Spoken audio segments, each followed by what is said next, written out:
ఒంగోలు నియోజకవర్గం కాంగ్రెస్ పార్టీ అభ్యర్థి బిఆర్ గౌస్ ఎన్నికల ప్రచారంలో భాగంగా ఒంగోలు 1వ డివిజన్ అయిన ట్రావగౌట్లో ఎన్నికల ప్రచారాన్ని ప్రారంభించారు. ఈ కార్యక్రమంలో కాంగ్రెస్ పార్టీ జిల్లా అధ్యక్షుడు యుదా సుధాకర్ రెడ్డి, రాష్ట్ర ఉపాధ్యక్షులు శ్రీపతి ప్రకాశం, కొండేపి నియోజకవర్గం అసెంబ్లీ అభ్యర్థి శ్రీపతి సతీష్, సందాని రసు తదితరులు బాగున్నారు.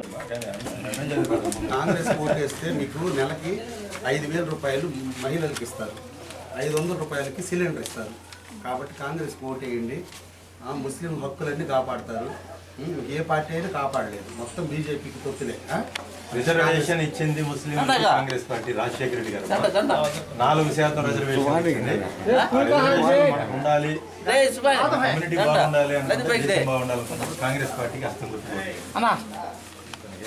నెక్స్ట్ అన్నకేయండి.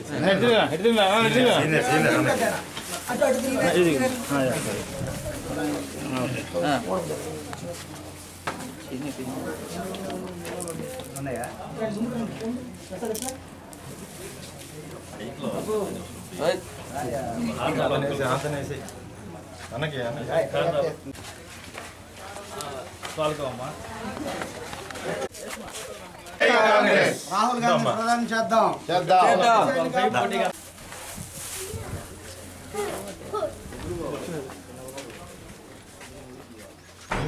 ఇద్దరికి రాహుల్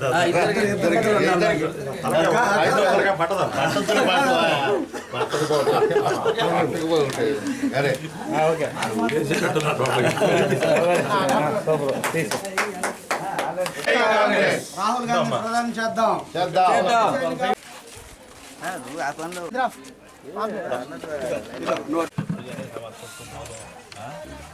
ಮುಸಲ್ಮಾನಕ್ಕೆ ಅದಕ್ಕೆ ಕಾಂಗ್ರೆಸ್ ಪಾರ್ಟಿಗೆ ವಿಸರ್ಜನೆ ఉన్నట్టు టైం నుంచి కాంగ్రెస్ ఈ మధ్యలో ఉన్న ఇది ఎక్కువై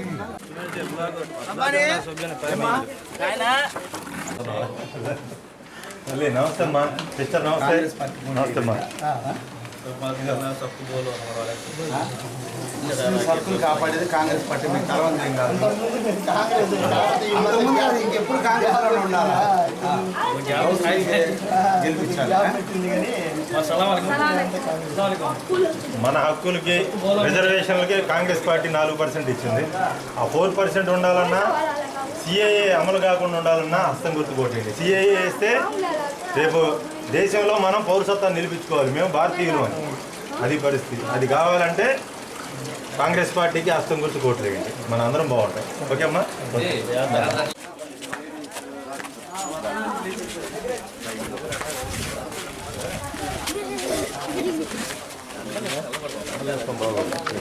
మన పార్టీ హస్తం గుర్తు కొట్టేయండి, మన గౌస్ని గెలిపేయండి. ఓకే, హస్తం గుర్తు కొట్టే తల్లి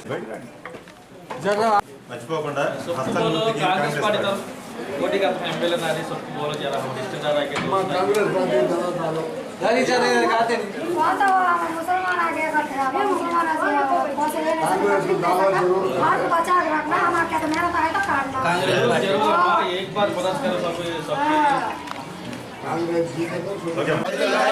షర్మిలమ్మ గారి నాయకత్వం గెలిపిద్దాం, గెలిపిద్దాం,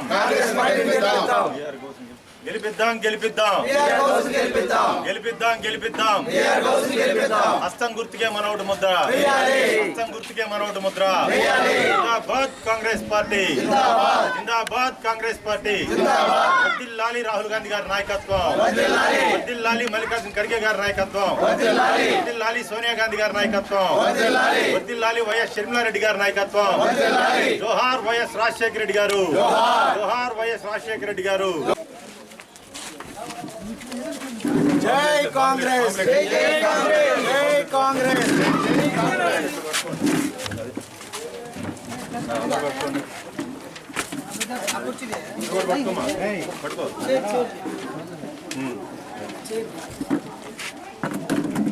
జిందాబాద్ కాంగ్రెస్ పార్టీ, జిందాబాద్ కాంగ్రెస్ పార్టీ.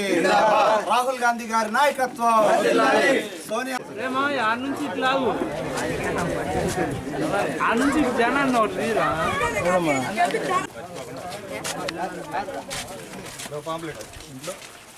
भाई याद रखना। ఓకే నా కూతురు ఏం చదువుతున్నావు ఆయన 7th గుడ్ నిర్మల కాన్సెప్ట్ బాగా చదువుతున్నావా ఏమవుతా పెద్ద అయిన తర్వాత రాహుల్ గాంధీ చెప్పి కాంగ్రెస్ వస్తే సెంటర్లో అందరికీ పిల్లలందరికీ ఎవరికి ఇది కాదు పిల్లలందరికీ ఉచిత విద్య పీజీ వరకు డాక్టర్ చదువుతాను ఫ్రీ అది బాగా చదువుకోరా బాయ్ వెనక నిలబడు ఇందిరమ్మ పాలన మళ్ళీ వస్తుంది మనకి ఓకే తల్లి మన పాత గుర్తమ్మ మర్చిపోవద్దు అస్తం గుర్తు కొట్టండి తల్లి ఉంటాం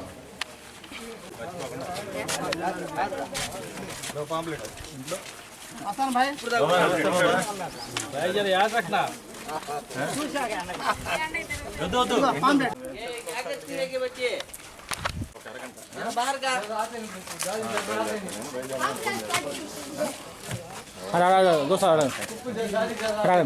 బయటకు వచ్చా పాంప్లెట్ వేసి వస్తే చూసుకుంటారు ఉంటామ్మా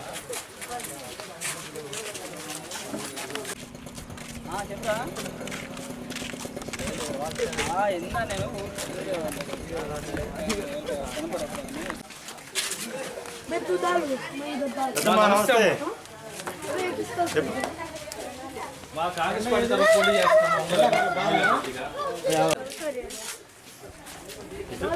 ఇటేం లేదు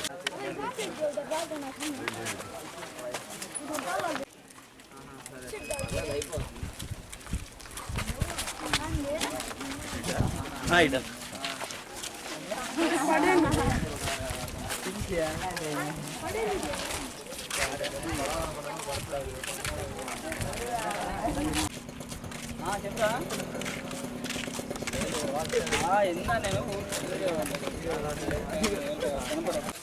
పాంప్లెట్ వేసి వస్తే చూసుకుంటారు ఉంటామ్మా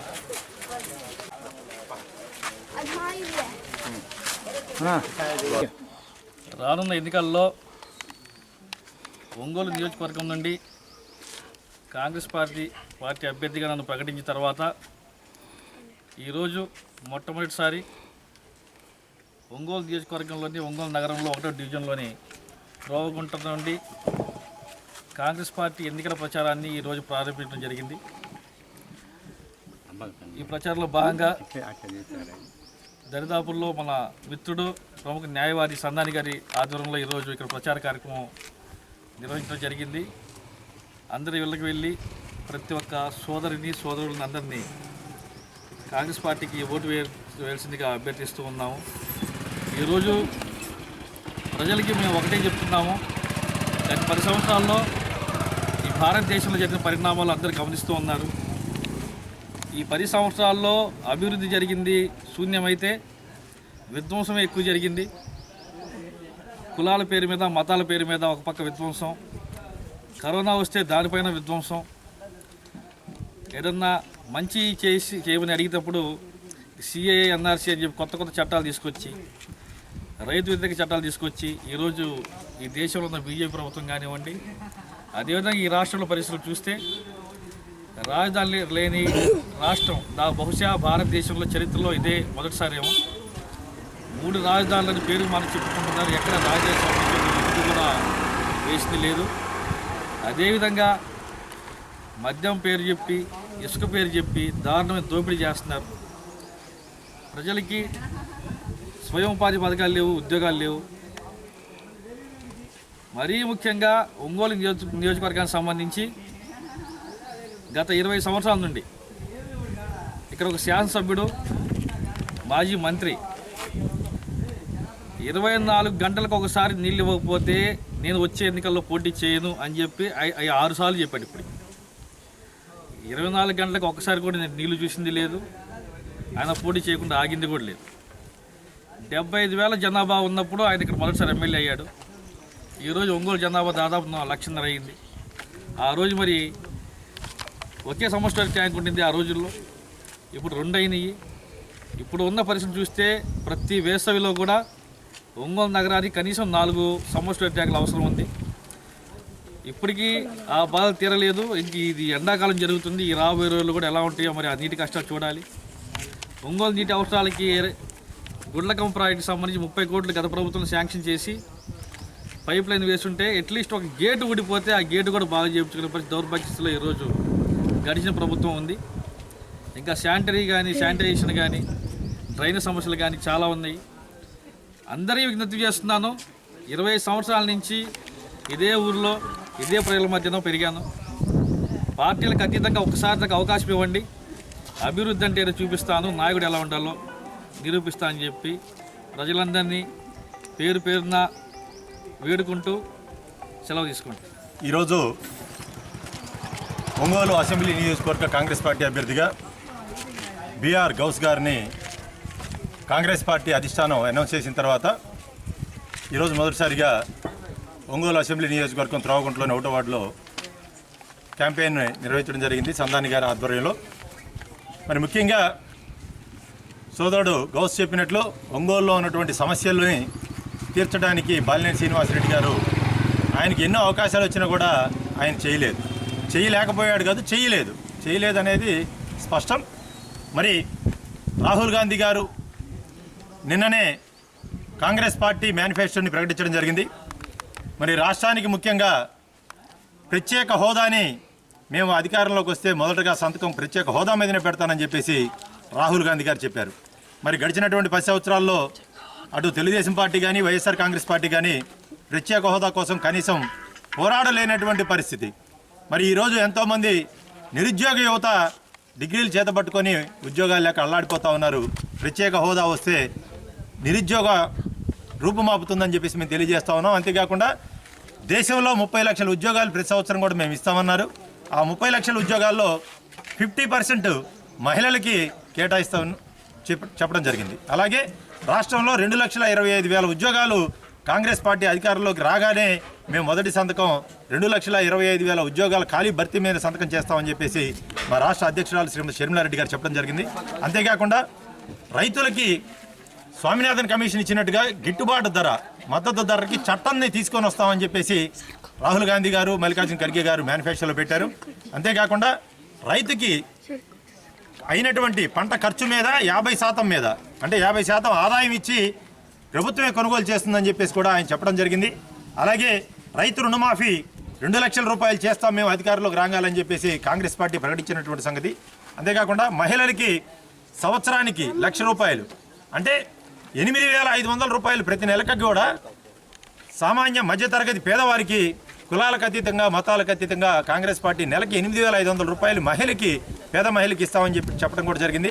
అలాగే కేజీ నుంచి పీజీ వరకు ఒక నాణ్యమైనటువంటి ఉచిత విద్యను కూడా అందరికీ ఉచితంగా దేశవ్యాప్తంగా అందిస్తాం మేము కాంగ్రెస్ పార్టీ అధికారంలోకి వస్తామని చెప్పేసి కాంగ్రెస్ పార్టీ అనౌన్స్ చేయడం జరిగింది. అంతేకాకుండా మరి విద్యార్థులకు కానీ ఎస్సీ ఎస్టీ బీసీ మైనారిటీలకి మరి సమాజంలో ఉన్నటువంటి వికలాంగులకి వితంతువులకి 4,000 రూపాయలు వితంతువులకి వృద్ధాప్య పెన్షను, వికలాంగులకైతే నెలకు 6,000 రూపాయలు పెన్షన్ ఇస్తామని చెప్పేసి కాంగ్రెస్ పార్టీ ప్రకటించడం జరిగింది. ఇదే కాకుండా ఎన్ఆర్ఈజీఎస్ కరువు పనులు అంటాం మనం ఉపాధి హామీ కింద ఇప్పుడు 200 రూపాయలు రోజుకి కూలికి ఇస్తా ఉన్నారు. మరి పెరిగిన ధరల నేపథ్యంలో కాంగ్రెస్ పార్టీ అధిష్టానం మల్లికార్జున ఖర్గే గారు రాహుల్ గాంధీ గారు అనౌన్స్ చేశారు. ఉపాధి హామీ కింద వేతనం రోజుకి 400 రూపాయలు మినిమం మేము చట్టం చేస్తామని కూడా రాహుల్ గాంధీ గారు ప్రకటించడం జరిగింది. అంతేకాకుండా ఇప్పుడు పల్లెల్లోనే గ్రామీణ ప్రాంతాల్లోనే ఉపాధి హామీ నడుస్తూ ఉంది. ఆ ఉపాధి హామీని పల్లెల్లో కాకుండా పట్టణాలకు కూడా తీసుకొని వస్తాము. పట్టణంలో కూడా నిరుద్యోగం బాగా పెరిగిపోయింది, ఉపాధి హామీ లేవని చెప్పేసి పట్టణాల్లో కూడా వాటిని అవకాశాలు కల్పిస్తామని చెప్పినటువంటి కాంగ్రెస్ ప్రభుత్వానికి మద్దతు ఇవ్వండి అని చెప్పి పలుకుతున్నాం. అంతేకాకుండా సిఏఏ మీద కాంగ్రెస్ పార్టీ అధికారంలో రాగానే పార్లమెంట్లో సిఏఏని వ్యతిరేకంగా బిల్లు పెడతాం, సిఏఏని నిర్మూలిస్తామని కూడా చెప్పడం జరిగింది. మరి కాంగ్రెస్ పార్టీని ఆదరించాలి. కాంగ్రెస్ పార్టీకి హస్తం గుర్తుకి అటు పార్లమెంట్లో కానీ అసెంబ్లీలో కానీ ఓట్లేసి మరి దేశంలో రాష్ట్రంలో కాంగ్రెస్ పార్టీని అధికారంలో తీసుకొద్దామని చెప్పేసి ఓటర్లకు విజ్ఞప్తి చేస్తూ